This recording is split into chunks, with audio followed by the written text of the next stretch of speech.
Recently we just got the new Saucony Omni 2, which will replace the regular Saucony Omni. And what we would like to do is to compare both shoes to see if there's a difference in their structural parameters. So we've already put the data in for the Saucony Omni, and that is placed in our calculator right here. And what we would like to do is to test the Saucony Omni 2, put all of the data there, and then we'll compare both of them. So let's go ahead and first of all, let's weigh the Saucony Omni 2. So the Saucony Omni 2 weighs about 9.5 ounces, just exactly what the Saucony Omni, the previous model, weighed. So let's go ahead and let's test the shoe. We're going to put it into our testing machine. We'll test it for midfoot stability, rear foot stability, energy rebound, and vertical support, and total shoe stability index. So let's start with that now. So the first thing we're going to test is the midfoot stability of the shoe, and we'll do that by twisting the shoes 15 degrees along the long axis and measure that in inch pounds. So let's go ahead with that.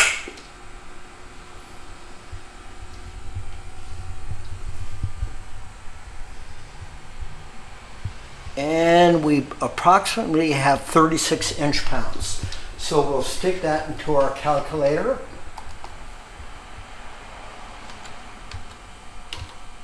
And we have that data. Now the next thing we're going to do is we're going to test the firmness of the heel and back of the shoe, and that gives us the data for the rear foot stability. So we'll compress it to 100 pounds. The less millimeters it takes to get to 100 pounds, the firmer the shoe is. The more millimeters it takes to get to that 100 pounds, the softer the midsole. So let's start with that. And now we have 6.40 millimeters it took to get to 100 pounds. So let's place that in our calculator.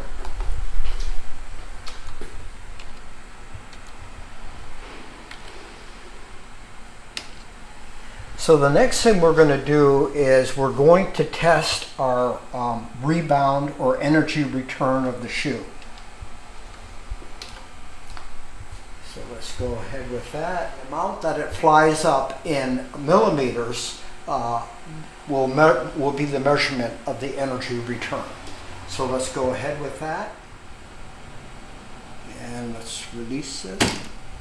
And that is 13.22 millimeters.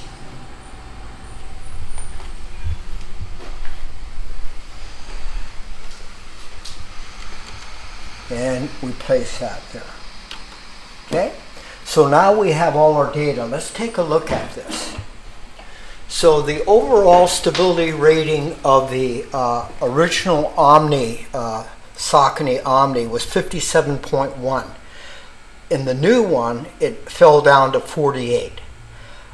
There's a higher rebound index in the Omni 2 because it's much softer, so they tend to get a little be a little higher.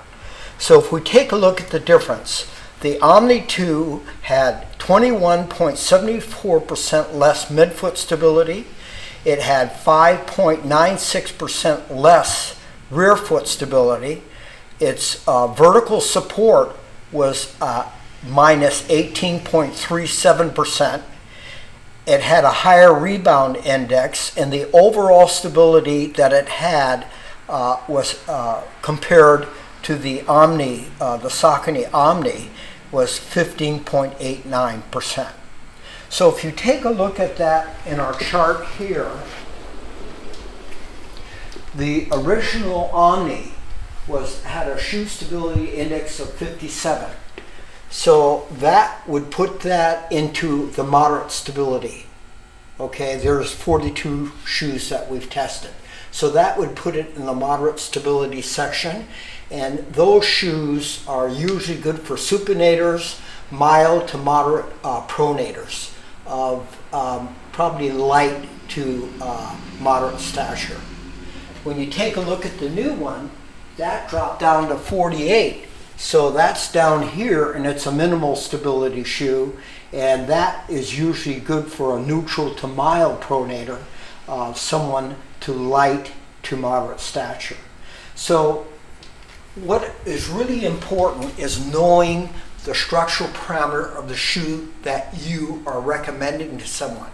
And just because a new version of the same shoe comes out doesn't mean that it has the same structural parameters. So that's why we in our clinic, we measure all the new shoes so that we can prescribe the right shoe with the right structure for an individual, depending on their stature, their biomechanics, and their injury profile. So I hope that's helpful.